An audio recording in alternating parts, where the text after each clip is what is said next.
الشيطان الرجيم بسم الله الرحمن الرحيم يا أيها الذين آمنوا كلوا من طيبات ما رزقناكم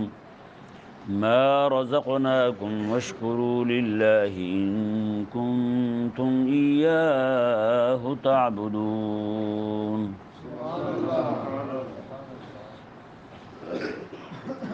پیچھے آیت نمبر 168 میں اللہ تبارک و تعالی نے ارشاد فرمایا یا ایھا الناس کلوا مما فی الارض حلالا طیبا، اے ایمان والو، اے لوگو تم حلال اور پاک چیزیں کھاؤ۔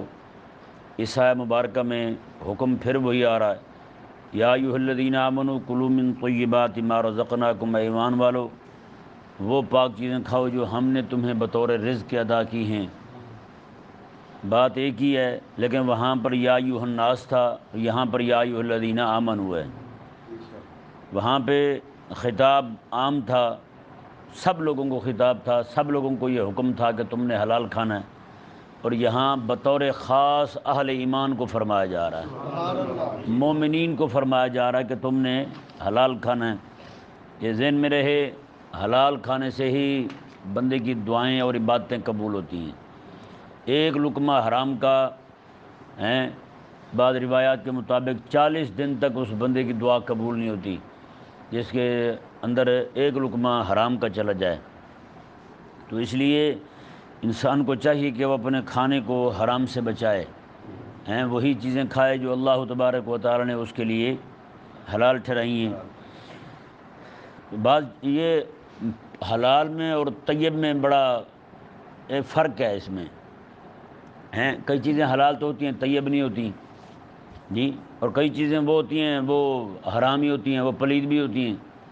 جیسے مثال کے طور پر دودھ ہے، دودھ حلال بھی ہے اور طیب بھی ہے، ٹھیک ہے نا؟ تو اگر اسی چیز کے اندر اس کے اندر کوئی چیز پڑ جائے تو وہ نہ حلال رہا اور نہ ہی طیب رہا، وہ اس کے آنے کی وجہ سے وہ ناپاک بھی ہو گیا۔ حلال تو ہے ویسے، لیکن اس کے آنے کی وجہ سے وہ کیا رہا؟ ناپاک ہو گیا جی۔ اب اسی طرح کرے کوئی بندہ کسی کی دکان سے دودھ کا ڈبہ چوری کر لیتا ہے جی، اب وہ دودھ جو ہے وہ بذات خود پاک تو ہے لیکن ہے وہ حرام، اس کے لیے استعمال کرنا جائز نہیں ہے۔ اس لیے یہ بڑی اہم چیزیں ہیں۔ کئی سارے نعوذ باللہ من ذالک لوگ جو ہیں اپنے ڈھکوسلے چھوڑتے رہتے ہیں۔ ایک بندہ پوچھنے لگا مسئلہ، کہتے جی کوئی بندہ اگر چوری کر لے بکری کسی جگہ سے اور اس کی گوشت جو ہے خود استعمال کر لے اور کھال جو ہے اس کی وہ کسی دربار پہ دے دے، کسی ملنگ کو، کسی مجاور کو، تو یہ پھر حلال ہو جائے گا کھانا چوری کی بکری کا؟ میں نے کہا یہ تو پھر کوئی بندہ تجھے 4 تھپڑ مار دے، بعد میں تجھے ایک شربت شکنجی کا گلاس پلا دے، تجھے وہ معاف ہو جائے گا پھر؟ عجیب قسم کے لوگ ہیں، انہیں یہ سمجھ نہیں آتی کہ وہ کہتے ہیں جی ہے تو پاک نہ، آپ کون ہوتے ہیں حرام کرنے والے بکری کو؟ کیا بکری حلال ہے تو کھانی حلال ہوگی، وہ کسی کی بھی ہو؟ کہ نہیں سمجھ آیا مسئلہ؟ وہ کسی کی بھی ہو حلال تھوڑی ہو جائے گی۔ اس لیے کریمہ کا صلی اللہ علیہ وسلم، اب صوفیاء کو دیکھیں، وہ فرماتے ہیں کہ ایک بندہ گیا ایک بزرگ کے پاس، کہنے لگا جی میری دعا قبول نہیں ہوتی۔ انہوں نے فرمایا صرف اپنے منہ کی حفاظت کر، اپنے منہ کی حفاظت کر۔ اس نے کہا جی وہ کیسے؟ انہوں نے فرمایا بھی رزق حلال اور صدق مقال، 2 چیزیں قابو کر لے تو۔ اس نے کہا وہ کون سی ہیں؟ فرمایا کہ جو کچھ اندر جائے تیرے منہ کے وہ حلال ہو، جو کچھ باہر آئے وہ بھی حلال ہو۔ رزق حلال اور صدق مقال، میں یہ 2 چیزیں ضروری ہیں تیرے لیے، اگر ان 2 چیزوں کو تو اپنا لے تو فرمایا کہ تیری جو بھی دعا مانگے گا اللہ تبارک و تعالیٰ قبول فرمائے گا۔ اچھا، اس میں یہ ضرور ذہن میں رہے کہ بعض اوقات حرام جو ہوتا ہے نا، وہ بندہ خود نہ بھی کھائے، کوئی کھلا دے اثر ہوتا ہے اس پر، کوئی کھلا دے اس پہ اثر ہوتا ہے۔ تو اس لیے بندے کو چاہیے کہ وہ کسی ایسے بندے کے ہاں کھانا کھائے جس کو پتہ ہو بھی وہ حلال ہی کماتا ہے۔ کیا کرتا ہے؟ حلال کماتا ہے بندہ جی، اور اس کی ساری کمائی حلال کی ہے۔ حجاج بن یوسف تھا نا، جب اس نے اپنا کام شروع کیا ظلم و ستم والا، تو کچھ لوگ تھے ایسے بڑے نیک تھے، ان کی ان کے بارے میں معلوم تھا کہ ان کی دعائیں قبول ہوتی ہیں، اسے اور کسی سے خطرہ لائق نہیں ہوا، اسے ان سے خطرہ لائق ہوا۔ اس نے کہا کہیں یہ نہ ہو کہ یہ میرے خلاف بد دعا کریں اور میرا بیڑا غرق ہو جائے، تو اس نے کہیں سے چوری شدہ بکری اس کا گوشت بنا کے ان کی دعوت کر دی۔ جب انہوں نے دعوت کھا لی تو یہ انہیں کہنے لگا دیکھیں میں نے آپ کی دعوت، روٹی کھلانے کے بعد کہنے لگا میں نے آپ کی دعوت اس لیے کی ہے کہ مجھے آپ سے خطرہ لائق ہوا تھا کہیں میرے خلاف بد دعائی نہ کر دیں۔ تو یہ کریم آقا علیہ السلام کا فرمان ہے جو ایک لقمہ حرام کا کھائے تو اس کی 40 دن دعا قبول نہیں ہوتی، تو آپ تو پیٹ بھر کے کھانا کھا چکے ہیں، بڑا عرصہ لگے گا آپ کو دوبارہ پاک ہوتے ہوئے، اپنے یعنی کہ باطن کو پاک کرتے ہوئے۔ وہ جو ایک مقام آپ کو ملا تھا وہ آپ اس مقام سے دور ہو گئے۔ اس لیے جو اہل تقوی ہیں انہیں چاہیے کہ وہ خیال کریں، وہ نہ کھائیں کہ ہر کسی کے گھر سے کھانا وہ ہم پوچھتے تک نہیں ہیں کس کے گھر سے ہے، بس ایسے پکڑا اور اٹھا کے کھا گئے۔ اور بعض اوقات یہ ریڑھیوں پہ کھڑے ہو کے کوئی پکوڑے لگا رہا ہے، کوئی چیز لگا رہا ہے، ہم جائیں گے ایسے اٹھا کے کھا جائیں گے۔ نہیں بھائی، یہ نہیں کھانا چاہیے، یہ نہیں کھانا چاہیے۔ ایسے جا رہے ہیں اور اٹھا کے کھا گئے، کہ نہیں سمجھ آیا مسئلہ؟ یہ جائز نہیں ہے، کیونکہ وہ اپنے قلبی طور پہ اجازت نہیں دے رہا ہوتا۔ کئی سارے بندوں سے یہی پوچھا ہے، انہوں نے یہی کہا، انہوں نے کہا جی بس کیا کریں، منہ پھاٹتے ہیں لوگ، ہمارے بد دماغ ہیں، ایسے اٹھا کے کھا جاتے ہیں، کیا کریں ہم؟ ہاں کسی بندے کو پتہ ہے، اس کا تعلق ہے خاص اس کے ساتھ، اٹھنا بیٹھنا ہے، لین دین ہے اس کے ساتھ، لین دین بھی یعنی کہ تحفے تحائف کا لین دین ہے، اور اسے یہ بھی یقین ہے کہ یہ جناب میں کسی کی کوئی چیز کھا رہا ہوں تو یہ دل میں برا نہیں مانے گا، تب آپ اس کے ہاں سے اٹھا سکتے ہیں، وگرنہ نہیں اٹھا سکتے، وگرنہ جائز نہیں ہے۔ وگرنہ اس بات کو بھی علماء نے حرام کہا ہے، کوئی بندہ کسی کے ہاں جائے اور اسے پتہ ہے یار اس بندے سے میں علیحدہ سے مانگوں گا مجھے نہیں دے گا، 4 بندوں کے سامنے مانگوں گا یہ دے دے گا، 4 بندوں کے سامنے مانگوں گا دے دے گا، تو 4 بندوں کے سامنے مانگنا بھی حرام ہے اس سے، اور 4 بندوں کے سامنے اس سے لینا بھی حرام ہے، کیونکہ وہ بیچارہ عزت بچانے کے لیے دے رہا ہے۔ کس لیے دے رہا ہے؟ عزت بچانے کے لیے دے رہا ہے، اسے راضی خوشی نہیں دے رہا۔ اسی طرح کر کے کسی سے روٹی کھانا، دعوت کسی کو ٹھوک دینا، ایسے ہی ہمارے ہاں یہ بہت ہوتا ہے، عموماً یہ لڑکے کرتے ہیں آپس میں ایک دوسرے کے ساتھ، کہ جب وہ لڑکے آپس میں لڑکپن میں یاری رہ چکی ہو، بڑے ہو کے پھر بھی یہ حرکتیں کرتے رہتے ہیں۔ ایسے کسی کے ہاں پہنچ جائیں گے، چل بھی روٹی کھلا، پھر تم ہوٹل پہ جائیں گے، روٹی کھا کے اٹھ کے نکل جائیں گے، چلو وہ بل بھرتا رہے، تم وہ بل وہی دیتا رہے گا، ٹھیک ہے نا۔ یہ بہت ساری صورتیں ہیں ایسی، جیسے مثال کے طور پر اب یہیں سے ایک مسئلہ ذہن میں آیا تاکہ میں بیان کر دوں آپ کے لیے۔ عموماً شادی بیاہ میں جو بھانڈ گھساتے ہیں، ہوتا نہیں ہوتا، وہ آ کے ایسی کسی کی بےزتی شروع کر دیتے ہیں، یہ صاحب دعوت پر لازم ہے کہ یہ ان کو بچائے، ان کو بھگائے وہاں سے، ان کو اس مجلس میں داخل ہی نہ ہونے دے جہاں پہ مہمان بیٹھے ہیں، کیونکہ بندہ جس کے گھر میں چلا جاتا ہے نا، اب اس کی عزت کا دفاع بھی اسی کے ذمہ ہے جس کے گھر میں وہ بیٹھا ہوا ہے۔ عموماً ہوتا یہ ہے کہ یہ بھانڈوں کو، میراثیوں کو یہ شادی والے خود ہی آنے دیتے ہیں، چلو ٹھیک ہے ان کی طبیعت بھی ذرا صاف کریے، پورا گھنٹہ لیٹ آئے ہیں، ہوتا نہیں ہوتا ایسے؟ تو اس پہ لازم ہے کہ ان کو جیسے کیسے وہاں سے بھگائے، ان کو وہاں سے بھگا دے، ان کو وہاں نہ آنے دے، اپنے مہمانوں کی عزت خراب نہ کرنے دے۔ اور وہ بھی ایسے کمینے ہوتے ہیں، ایسی بکواسیں کریں گے کہ نعوذ باللہ من ذالک، پورے مجمع کو ہنسانے کے لیے وہ ڈھونڈ کے آئیں گے، کوئی بندہ داڑھی والا بیٹھا ہو، کوئی مولوی بیٹھا ہو ان میں، اس بیچارے کی تذلیل کر دیں گے، جی ایسے جناب جا کے کہیں جی یہ داڑھی والا، کسی کو بھی کہیں گے، کہتے ہیں کوئی مولوی نکاح پڑھانے والے ہوتے ہیں، کوئی ویسے ہوتے ہیں، کوئی کیسے ہوتے ہیں، کہتے ہیں یہ مولوی صاحب طلاق دلوانے والے ہیں۔ بندہ پوچھے تجھے کس نے کہا ہے؟ ایک جھوٹ بول کے تم لوگوں کو ہنسا کے مسلمان بندے کی عزت خراب کر رہے ہو، اور اس پہ پیسے جمع کر رہے ہو، تمہاری کمائی حلال کہاں رہی بھلا بتاؤ؟ اور یہی حال ان کا ہے، وہ جو بھانڈ میراثی ڈرامے کرتے ہیں تھیٹر والے، ان کی بھی سب کی کمائی حرام ہے بھائی۔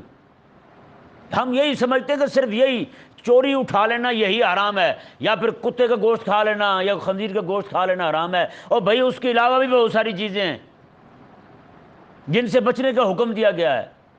اچھا، اب کوئی مسلمان ہے بیچارہ، اسے پتہ ہے کہ یہ بندہ ذلیل ہے، یہ مجھے مجمع میں ہی جناب ذلیل کر دے گا، کوئی بکواس ایسی کر دے گا، اس سے اپنی عزت کو بچانے کے لیے کوئی 4 پیسے دے دینا، یہ اس کے لیے دینا گناہ نہیں ہے، اس کے لیے دینا گناہ نہیں ہے، کیونکہ اپنی عزت بچا رہا ہے۔ اس کے لیے لینا حرام ہے کہ یہ رشوت ہے، اس کے لیے لینا حرام ہے کہ یہ رشوت ہے۔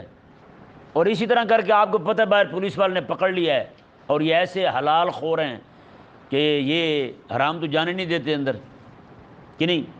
آپ کو پتہ ہے اس نے نہیں چھوڑنا آپ کو، تو وہاں بھی اگر آپ پیسے دے دیتے ہیں اسے تو یہ آپ کے لیے حرام، مطلب گناہ نہیں ہے، آپ کے لیے گناہ نہیں ہے۔ آپ گناہ سے، یہ آگے آ رہا ہے الا من اضطر فی مخمصۃ، آپ کے لیے گناہ نہیں ہے، آپ بچ جائیں گے گناہ سے، ٹھیک ہے، لیکن وہ گناہ گار ہے، وہ رشوت ہے، کہ نہیں سمجھ آیا مسئلہ؟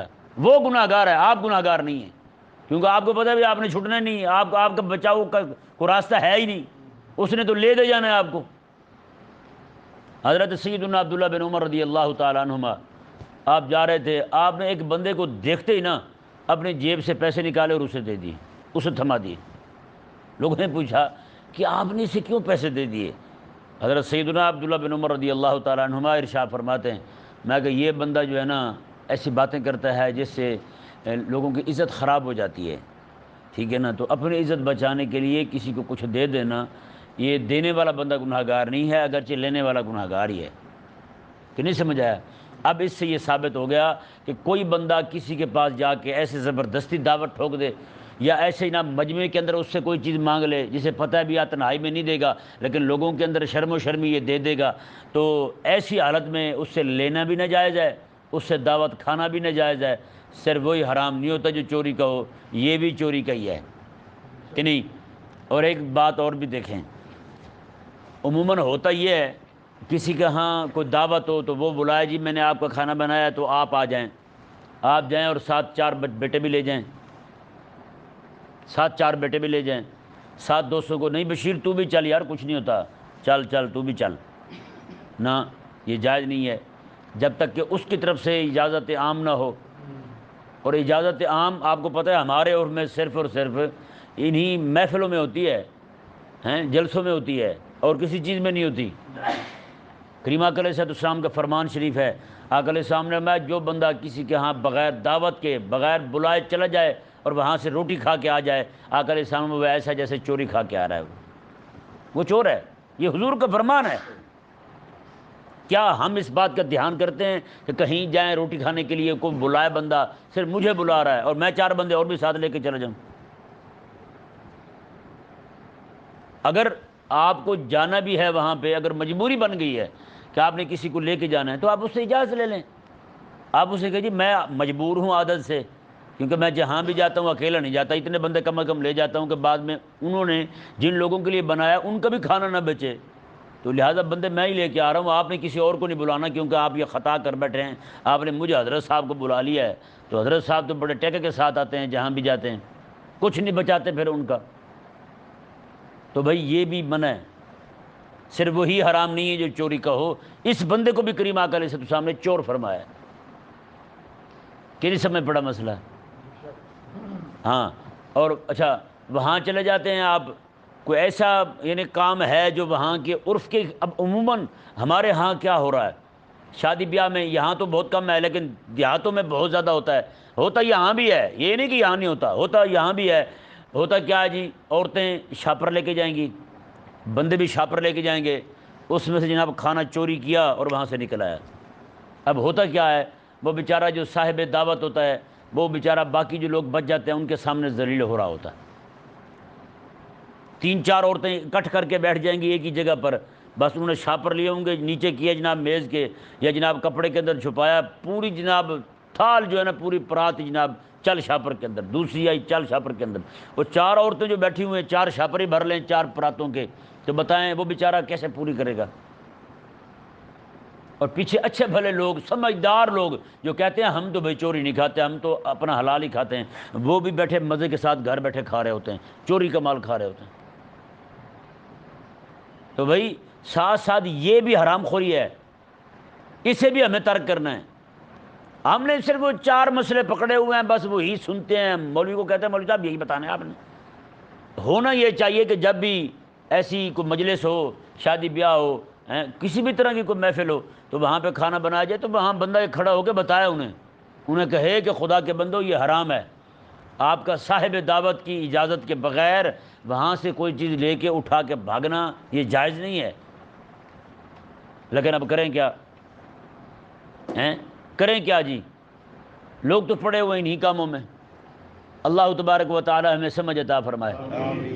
ہیں جیسے وہ رات ایک بندے نے تحریر بھیجی، وہ بڑی ہی عجیب تھی۔ وہ کہتے جی ایک بندہ شادی کی مجلس میں تھی، اس میں وہاں چلا گیا بندہ، تو وہاں بیٹھا، اس نے دیکھا کہ اکیلا ہی بندہ بیٹھا ہے، وہ اس کے پاس بیٹھ گیا۔ تو کہتا جی میں وہاں جا کے بیٹھا تو مجھے کہنے لگا جی بندے آج کل نا دور بڑا خراب آ گیا ہے۔ اس نے کہا جی وہ کیسے؟ اس نے کہا کل ایک بندہ آیا میرے پاس تیل ڈلوانے کے لیے، گاڑی میں ورک شاپ تھی اس کی، تیل ڈلوانے کے لیے آیا ہے۔ کہتا ہے وہ ذلیل 2500 روپے کا تیل ڈلوایا تھا اس نے، اس میں سے 1000 روپے جیلی دے گئے۔ اب بتائیں۔ کہتے جی پھر؟ کہتا ہے یہ تو اللہ تعالیٰ نے مجھے بچا لیا ہے کہ میں نے تیل جو ہے وہ جیلی ڈالا تھا۔ کہتا ہے اگر میں نے اصلی ڈالا ہوتا، کہتا ہے میرے تو بیڑا غرق ہو جانا تھا، 1000 روپے میں کہاں سے بھرتا بھلا بتاؤ۔ کہتا جی وہ میں نے اس سے پوچھا، میں نے کہا جی وہ پھر آپ نے 1000 روپے کا کیا کیا ہے؟ کہتا ہے وہ میں نے آ کے اس ذلیل کو، دلہے کے ابے کو پکڑا دیا ہے اسلامی میں۔ ہیں اب بتائیں، مارا بھی وہی گیا ہے جس نے 1000 کا لعاب دہن اسے لگا دیا ہے، 1000 کا لعاب دہن ادھر لگا لیا ہے، 2500 کا اسے لگایا نا، سارا تیل ہی اس نے جیلی ڈال دیا ہے، اور یہاں 1000 روپے اس سے مار کے بیٹھا ہے، تو اسے بھی جیلی دے دیا۔ اور بیٹھ کے جناب کہتا جی کھانا کھانے کے بعد کہنے لگا شکر الحمدللہ۔ ہیں اب یہ بھی ذہن میں رہے، کھانا حرام چیز کھانے کے بعد الحمدللہ پڑھنے والا بندہ بھی مومن نہیں رہتا، حرام چیز کھانے پر بسم اللہ پڑھنے والا بندہ بھی مومن نہیں رہتا، ہیں چوری کرتے ہوئے بسم اللہ پڑھنے والا بھی بندہ مومن نہیں رہتا، زنا کرتے ہوئے بسم اللہ پڑھنے والا بندہ بھی مومن نہیں رہتا، اور زنا کر کے شکر الحمدللہ پڑھنے والا بندہ بھی مومن نہیں رہتا۔ وہ اصل میں معاملہ یہ ہے کہ ہم ان چیزوں میں ہم ان چیزوں کو کچھ سمجھتے بھی نہیں ہیں۔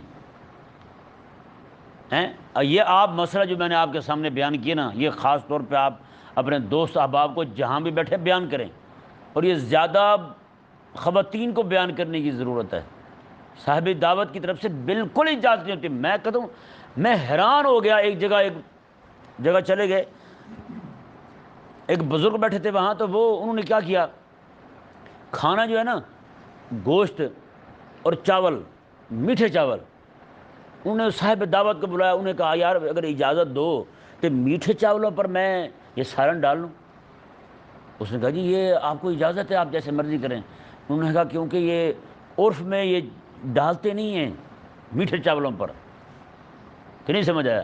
اس نے کہا عرف میں، ہمارے عرف میں میٹھے چاولوں پر سالن ڈالتے نہیں ہیں، یہ نمکین چاولوں پر ہی ڈالتے ہیں سالن، اور یہاں تو ویسے ہی جناب وہ روٹی کے ساتھ کھانے کے لیے بنایا گیا ہے۔ میں نے کہا دیکھیں یار جنہیں تقوی ہے وہ ایسے کرتے پھرتے ہیں، وہ پوچھ کے کرتے ہیں، اور جو بیچارے ہمارے جیسے ہیں وہ گھر سے شاپر لے کے جاتے ہیں۔ تو رب تبارک و تعالی نے یہاں بطور خاص اہل ایمان کو فرمایا کہ یا ایھا الذین آمنوا، اے ایمان والو، کلوا من طیبات ما رزقناکم واشکروا للہ، اے ایمان والو پاک چیزیں کھاؤ جو ہم نے تمہیں بطور رزق عطا فرمائی۔ اس آیت مبارکہ سے ان صوفیوں کا بھی رد ہو گیا، وہ جو 2 نمبر صوفی ہیں، جعلی صوفی ہیں، جعلی صوفی ہیں، وہ جو لوگوں کو کہتے رہتے ہیں نہیں جی یہ چیزیں نہ کھاؤ، وہ نہ کھاؤ، یہ نہ کھاؤ، وہ نہ کھاؤ، کسی کو کٹا منع کر دیا تو کسی کو بکرا منع کر دیا، کسی کو گوشت منع کر دیا ہیں۔ ایک ایسے پیر تھا، اس کے پاس میں بیٹھا ہوا تھا، ایک بندہ آیا کہنے لگا جی آپ اس طرح کریں کوئی گوشت چھوڑ دیں کھانا تو آپ ٹھیک ہو جائیں گے۔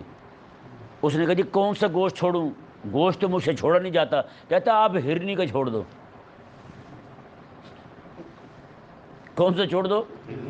ہرنی کا چھوڑ دو۔ اب وہ میں بھی بیٹھا وہاں ہنسا، میں نے کہا جی آپ ہرنی کا چھڑا رہے ہیں، میں نے کہا مدر کے ساتھ آپ نے کبھی ہرنی کا کھایا ہے؟ کہتا جی قسم لے لیں کبھی دیکھا بھی نہیں میں نے، ہرنی تو دیکھی ہے، اس کا گوشت کبھی نہیں دیکھا میں نے۔ تو میں نے کہا بتائیں جی اسے چھڑوا بھی وہ رہے ہیں جو اس بیچارے کی پہنچ میں نہیں ہے۔ کہتے جی بس یہ اس کا گوشت چھوڑ دیں یہ ٹھیک ہو جائے گا۔ میں نے کہا پھر سمجھ آیا یہ آپ کے اپنے بنائے ہوئے ڈھگوسلے ہیں، ٹلو ہی مار رہے ہیں آپ لوگوں کو بیچاروں کو، ہیں ایسے ان کو بہانے لگایا ہوا آپ نے۔ ایک بندہ مجھے ملا، مجھے کہتا جی ہمارے گھر میں کوئی اتنے سال ہو گئے، کوئی 30 35 40 سال ہو گئے ہم نے کٹے کا گوشت نہیں بنایا۔ میں نے کیوں؟ کہتا ہمارے پیر منع کر گئے تھے۔ ہمارے پیر منع کر گئے تھے.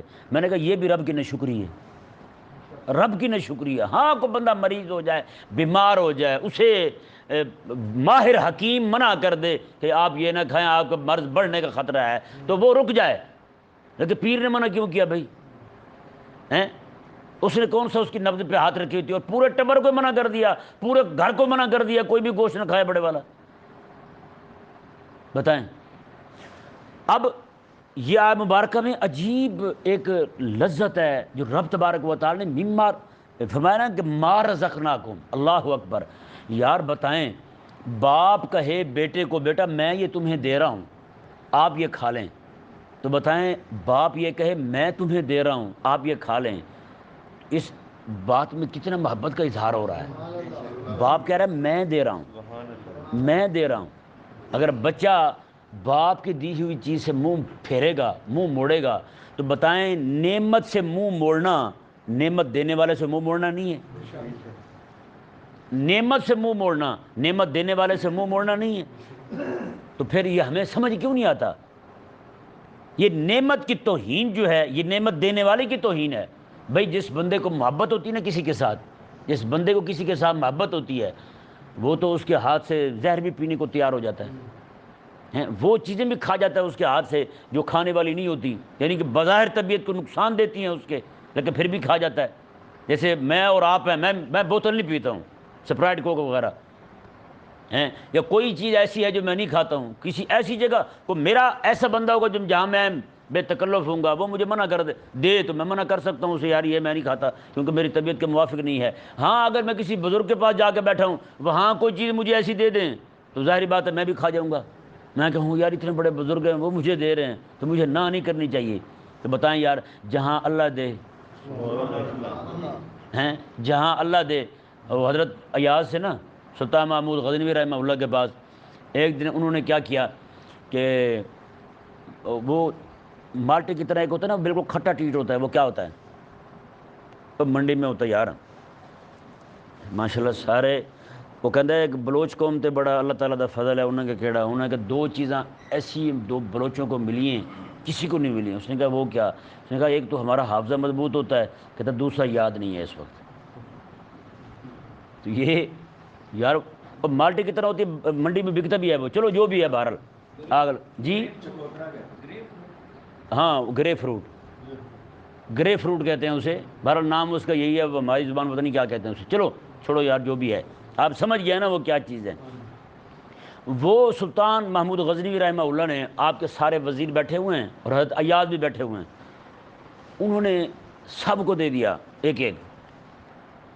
سب نے مالٹا سمجھ کے چھیلا، جیسے زبان لگائی فوراً آپ تھوک کے نا اسے پھینک دیا. نہیں. ایاز کو جب دیا تو ایاز نے چھیلا اور مزے لے کے کھا رہا ہے. اس نے اب کھاتا بھی ہے اس طرح بھی کرتا کہتا واہ واہ واہ واہ. سلطان محمود غزنوی کو بھی شک ہوا، اس نے کہا کہیں اس کی طرف مالٹا تو نہیں چلا گیا ہیں، باقی گرے فروٹ کھا رہے ہوں وہ والا کھٹے والا، اور اس کو میٹھا چلا گیا، وہ بڑے مزے لے کے کھا رہا ہے. جب سلطان نے لے کے اسے چکھا نا تو واقعی کھٹا تھا، وہ تو گرے فروٹ ہی تھا. سلطان نے کہا باقیوں سے پوچھا، اس نے کہا تم نے پھینک کیوں دیا اسے؟ انہوں نے کہا یہ کھٹا تھا، ہم نے اپنا مزاج خراب کرنا تھا. اس سے پوچھا یار یہ کھٹا کیوں کھا گیا تم اور مزے لے کے کھا رہا ہے؟ اس نے کہا جس کے ہاتھ سے آج تک میٹھا کھاتا رہا ہوں، آج کھٹا آ گیا تو کیا ہو گیا؟ آج کڑوا آ گیا اس کے ہاتھ سے تو کیا ہو گیا ہیں؟ اس نے کہا جس طرح وہ میں مزے لے کے کھاتا ہوں اس طرح میں یہ بھی مزہ لے کے کھاؤں گا. کہ نہیں سمجھ آیا مسئلہ؟ تو اس لیے بندے کو یہ بھی چاہیے کہ مولا تعالیٰ عطا فرما رہا ہے، رب عطا، رب فرماتا ہے ما رزقناکم، اور میں تمہیں دے رہا ہوں، ہیں میں تمہیں دے رہا ہوں، کھاؤ تم اسے، کھاؤ میں دے رہا ہوں، یہ میری دعوت ہے تمہاری، میری طرف سے یہ دعوت ہے تمہاری، کھاؤ تم اسے. میں نے تمہارے لیے اگایا ہے، میں نے تمہارے لیے پیدا کیا ہے، میں نے تمہارے لیے ان کے اندر میٹھا ڈالا ہے، میں نے تمہارے لیے ان کے اندر رس بھر دیا ہے، کھاؤ تم، ما رزقناکم، تم کھاؤ میں تمہیں دے رہا ہوں. اور یہ جاہل کٹے صوفی یہ جناب لوگوں کو روک رہے ہیں، نہ خود کھا بلکہ خود کھا جاتے ہیں. وہ چھوٹا بھائی ہے نا فیض احمد، وہ اکثر مجھے ایسے بیٹھے شغلی طبیعت کا بندہ ہے، وہ کہتا جی ڈاکٹروں کی بات نہیں ماننی چاہیے. میں نے کہا کیوں؟ کہتا ہے وہ ساری چیزیں ہمیں منع کر دیتے ہیں اور خود کھا جاتے ہیں. کہ نہیں سمجھ آیا مسئلہ؟ تو یہ حال ان کا بھی وہی ہے. وہ کہتے ہیں جی یہ بس یہ چیزیں نہ کھائیں، آپ کیوں نہ کھائیں؟ وہ کہتے ہیں بھسم کی ہوئی چیزیں، خراب چیزیں، بس اس طرح کی چیزیں کھائیں تاکہ آپ کا نفس مرے۔ تو میں نے کہا یار اگر رب تبارک و تعالیٰ فرمایا کہ میں دے رہا ہوں تم کھاؤ، اگر وہ کھا کے ہم رب کا شکر ادا کریں گے تو رب راضی ہوگا، اس وقت نفس زیادہ مرے گا یا وہاں مرے گا بندہ کھائے بھی کچھ نہ ہیں؟ میں جب تفسیر ناموس رسالہ شریف لکھ رہا تھا نا، اس وقت میں نے کثرت کے ساتھ روزے رکھے ساری تفسیر شریف میں۔ تو جب میں گیا بابا جی کے پاس بتانے کے لیے ان کی وفات کے وہ 4-5 دن پہلے، تو میں نے انہیں بتایا کہ میں نے کہا جی ایسے میں نے الحمدللہ پوری تفسیر روزے کے ساتھ لکھی ہے۔ تو مجھے فرمانے لگے یہ کیوں کیا آپ نے، روزے کیوں رکھے ہیں؟ میں نے کہا جی اس سے جو ہے نا وہ ایک تو پورا دن کھانے پینے کی طرف توجہ نہیں جاتی، صرف ایک ہی طرف توجہ جاتی ہے۔ مجھے فرمانے لگے کہ دیکھو بات سنو، آپ کھاتے پیتے رہا کرو، کیونکہ آپ نے بڑا کام کرنا ہوتا ہے، ٹھیک ہے نا، آپ نے بڑا کام کرنا ہوتا ہے، اور کھاتے پیتے رہا کرو، کیونکہ اللہ تبارک و تعالیٰ نے یہ ساری نعمتیں جو ہے نا یہ آپ مسلمانوں کے لیے بنائی ہیں۔ انہوں نے کہا کافر تو ہمارے صدقے میں کھا رہے ہیں، کافر تو ہمارے صدقے میں کھا رہے ہیں، ہمیں اللہ تبارک و تعالیٰ نے دی تو چلو وہ بھی کھا رہے ہیں، ہمارے لیے اللہ تعالیٰ نے پیدا کیے ہیں، اپنے ماننے والوں کے لیے، اپنے حبیب کے غلاموں کے لیے پیدا کیے ہیں، تو اس لیے وہ کھا رہے ہیں، تو آپ ہی چھوڑ کے بیٹھ جائیں گے تو پھر کیا بنے گا بھلا بتاؤ؟ تو مجھے یہ بات نا ان کی بڑی سمجھ آئی، یہ آیت مبارکہ بھی جو میں نے غور کی نا، ما رزقناہم پہ، اللہ اکبر، ایسا محبت والا جملہ، یار خالق کائنات فرمائے کہ ما رزقناکم، میں تمہیں دے رہا ہوں، کلو تم کھاؤ اسے۔ تو مالک کیا دے رہا ہے؟ مالک حلال دیتا ہے اور مالک پاک دیتا ہے، مالک حلال دیتا ہے اور مالک پاک دیتا ہے۔ تو اس لیے بندے کو چاہیے کہ وہ حرام سے بھی بچے اور ناپاک سے بھی بچے، دونوں سے بچے۔ اللہ تبارک و تعالیٰ نے ارشاد فرمایا، جی دیکھیں، وَاشْكُرُوا لِلَّهِ، فرمایا اور تم اللہ کا شکر ادا کرو، اللہ کا شکر ادا کرو، ان کنتم ایاہ تعبدون، اگر تم اسی کی عبادت کرتے ہو تو، اگر تم اسی کی عبادت کرتے ہو تم، پھر تم اس کا شکر ادا کرو۔ اس سے یہ ثابت ہوا شکر کرنا بھی عبادت ہے، شکر کرنا بھی عبادت ہے، لیکن یہ بھی ذہن میں رہے شکر صرف زبانی نہ ہو، شکر کے بھی کئی درجات ہیں، پہلے بیان ہو چکے ہیں جی۔ زبان سے کہنا بھی شکر ہے، زبان سے کہنا بھی شکر ہے، اور اعضاء سے ادا کرنا، جیسے نماز پڑھتے ہیں ہم، یہ شکر ہے، یہ کیا ہے؟ شکر ہے۔ اگر ہم صبح کو نماز پڑھتے ہوئے یہ نیت کر لیں، مولا تو نے ایک دن ہمیں اور دے دیا ہے، ایک صبح اور دیکھنے کی توفیق دی ہے، اس پہ ہم تیرا شکر کر رہے ہیں۔ اس لیے بندہ جناب کہے جی مولا ہم تیرے نماز پڑھ رہے ہیں کہ ہم تیرے قرآن کا فیض حاصل کریں گے، تیرے قرآن کا نور حاصل کریں گے، تیرے حبیب کی تعلیمات حاصل کر رہے ہیں ہم، مولا تیرا شکر ہے۔ یہ شکر اتنے سارے بندہ کر سکتا ہے نا، جیسے نیت کے بارے میں امام اہل سنت رضی اللہ عنہ ارشاد فرماتے ہیں، کوئی بندہ نیت کا عالم ہو نا، وہ چھوٹا کام کر کے بھی بڑے سارے اجر پا سکتا ہے، اور جو نیت کا عالم نہ ہو وہ بڑے بڑے کام کر کے بھی اجر چھوٹا ہی پاتا ہے۔ مثال کے طور پر آپ گھر سے نکلنے لگے، آپ نے یہ نیت کی میں جا رہا ہوں، راستے میں کوئی بندہ مریض ملا تو اس کو جاتے جاتے پوچھ لوں گا، اس کی طبیعت کا حال پوچھ لوں گا، یہ اب نہ بھی پوچھا جائے اس کی نیت کی وجہ سے اسے مریض کی عادت کا ثواب ملے گا۔ اس نے کہا کوئی 2 بندے لڑ رہے ہوئے ان کی صلح کرا دوں گا جاتے جاتے، ہیں جی اب کوئی نہ ہی لڑ رہے ہوئے، ویسے تو لڑتے رہتے ہیں عموماً، نہ ہی لڑ رہے ہوئے، اچھا ویسے یہ نیت ہنجر وال پوری ہو سکتی ہے ہر وقت، ہیں ہنجر وال بہت لڑتے ہیں، بغیر کسی بات کے لڑ لیتے ہیں، چلو بجلی نہیں آ رہی تھی اس لیے لڑ رہے ہیں ہم، بجلی آنے تک لڑ رہے ہیں، بجلی آئے گی تو پھر سو جائیں گے، پھر بندہ کسی بات پہ لڑے، یہ تھوڑا ہے۔ تو یہ نیت کرے کہ میں اس لیے یعنی کہ نیت کر رہا ہوں کہ اگر مسلمان 2 لڑ رہے ہو، کوئی مسلمان ملے گا اسے السلام علیکم کہوں گا، کوئی السلام علیکم کہے گا میں اسے وعلیکم السلام کہوں گا، کوئی تکلیف دے گا تو میں صبر کروں گا، جی کوئی ہارن دے کے مجھے تکلیف دے گا تو میں اس پہ بھی صبر کر جاؤں گا۔ اتنی نیتیں بندہ کر سکتا ہے، گھر سے نکلے تو کرتا ہے، تو بتائیں جی پڑھنے صرف نماز آ رہا ہے اسے ثواب کتنا ملے گا؟ نیتوں کی وجہ سے۔ اور اسی طرح کر کے بندہ جو شکر کا عالم ہے نا، اسے پتہ ہے شکر کس کس چیز پہ کرنا چاہیے، اور شکر کرتے کے وقت کیا کیا ہم سوچ سکتے ہیں، کس کس بات پر ہم شکر ادا کر سکتے ہیں، تو اتنا بندہ رب تبارک و تعالیٰ سے بات چھوٹی ہو ہیں، لیکن شکر کے طریقے مختلف زاویوں سے وہ شکر کرتا جائے رب تبارک و تعالیٰ کا، تو وہ اجر بھی زیادہ ہی پا سکتا ہے۔ جیسے نیتیں زیادہ کرنے سے، مختلف اعمال کی نیتیں کرنے سے اسے ثواب ملے گا، ایسے ہی آپ جناب یہ کہیں کہ مولا تعالیٰ نے مجھے ایک صبح عطا فرمائی، تو میں نیت کرتا ہوں کہ یہ بھی شکر ادا کرتا ہوں اس پر، میں مسجد میں گیا تو مجھے اپنے امام کو مل گیا، میں نے نیکوں کی زیارت ہوتی ہے، میں امام کو میں نے مل لیا، اپنے امام کو میں نے دیکھ لیا، اللہ تعالیٰ کا شکر ادا کرتا ہوں، میں نے اپنے مسلمان بھائیوں کو دیکھ لیا، اللہ تعالیٰ کا شکر ادا کرتا ہوں، میں نے سب کو دیکھا، سارے تندرست بیٹھے ہوئے تھے، میرے روز کے ساتھی ہیں، روز میرے ساتھ قرآن پاک بیٹھ کے پڑھتے ہیں، میں اس پر رب تبارک و تعالیٰ کا شکر، وہ اتنے شکر ہو سکتے ہیں، میں کہتا ہوں بندہ صرف تھوڑا سوچنے والا ہو، غور کرنے والا ہو، اتنے سارے شکر ہیں، اللہ اکبر، یہ تو ایسا علم ہے نہ ختم ہونے والا ہے۔ صرف اسی بات پہ اگر بات کو کھول لینا مزید اسے، تو پتہ نہیں کتنا وقت درکار ہو ہمیں صرف اس بات پر کہ آپ مسجد میں آئے ہیں، اس بات پر شکر ادا کرنا رب تبارک و تعالیٰ کا، صرف اس بات پر شکر۔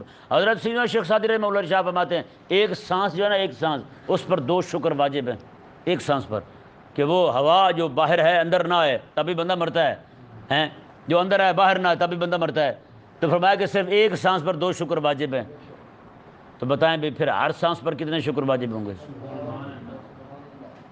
کریم آقا کے سامنے میں کہ جسم کے 360 جوڑ ہیں، ہر جوڑ پر شکر کرنا واجب ہے، ہر جوڑ پر شکر، مطلب یہ کہ ہر جوڑ کی طرف سے شکر کرنا واجب ہے، اور جو بندہ نماز پڑھ لیتا ہے نا، اس کے سارے شکر ادا ہو جاتے ہیں، سارے شکر ادا ہو جاتے ہیں۔ یہ شکر ہو گیا، یہ زبانی نہیں ہے، زبان سے بھی پڑھ رہے ہیں وہ بھی ہے، لیکن اس میں جو اعضاء ہمارے کام آ رہے ہیں، اوپر نیچے بیٹھ رہے ہیں، اٹھ رہے ہیں، رکوع میں جا رہے ہیں، سجدے میں جا رہے ہیں، قیام کر رہے ہیں، قوما کر رہے ہیں، جلسہ کر رہے ہیں، یہ سارے کے سارے افعال جو ہیں، یہ سارے، یہ اس سے کہتے ہیں شکر، جوارح سے شکر، اعضاء سے شکر ادا کرنا، یہ شکر ادا ہو گیا۔ ایک زبان سے صرف منہ سے کہہ دینا یہ اللہ تعالیٰ کا شکر ہے بھائی، ایک یہ ہے کہ یہ شکر، اور تیسرا شکر یہ ہے کہ بندے کا دل ہی جھکا رہے رب کی بارگاہ میں، دل جھکا رہے، ہر طرف ہر وقت یہ اعتراف ہو اس کے دل میں، مولا تیرے کرم کے ساتھ ہی چل رہا ہوں، تیرا کرم ہی ہے مجھے لے کے چل رہا ہے، تیرا کرم ہی ہے جس کی وجہ سے میں صبح صبح قرآن پاک سن لیتا ہوں، قرآن پاک کا ایک باب پورا تیرے دین کا سیکھ لیتا ہوں، تیرے حبیب کی تعلیمات سن لیتا ہوں میں، یہ مولا تیرا شکر ہے۔ یہ شکر جو ہے نا بندے کو چاہیے کہ وہ کرتا رہے۔ رب تعالیٰ نے ارشاد فرمایا سبحان اللہ، شکر فرمایا وشکروا للہ، میں تم یہ پاک چیزیں کھاؤ بھی اور شکر بھی کرو، میں کہ اگر تم اس کی عبادت کرتے ہو۔ اس سے ثابت کیا ہوا کہ اس کی عبادت کرنے والے ہی اس کا شکر ادا کرتے ہیں، جو اس کی عبادت نہ کر رہے ہوں تو وہ شکر ادا نہیں کرتے، وہ چاہے زبان سے لاکھ بار کہتے رہیں، کوئی شکر نہیں ہے۔ جیسے ہندو مشرک ہیں، یہ پلید ہیں، رب تبارک و تعالیٰ کو ایک مانتے نہیں، رب تعالیٰ کی توحید کے قائل نہیں ہیں، چاہے جتنا مرضی منہ سے کہتے رہیں شکر ہے، انہوں نے تو ایک دن کا پورے نام رکھا ہوا ہے شکروار، پورا دن کہتے ہیں اسے شکروار، تو شکر تو ادا ایسے ہی ہوگا نا رب تبارک و تعالیٰ کا کہ رب تعالیٰ کی توحید کے قائل ہو جاؤ، توحید کو مان لو تم، تبھی شکر ادا ہوگا۔ یہ شکر تھوڑا ہے شرک میں پڑے رہو شکر کرتے رہو، یہ کوئی شکر نہیں ہے۔ اللہ تبارک و تعالیٰ ہم سب کو سمجھنے کی توفیق عطا فرمائے۔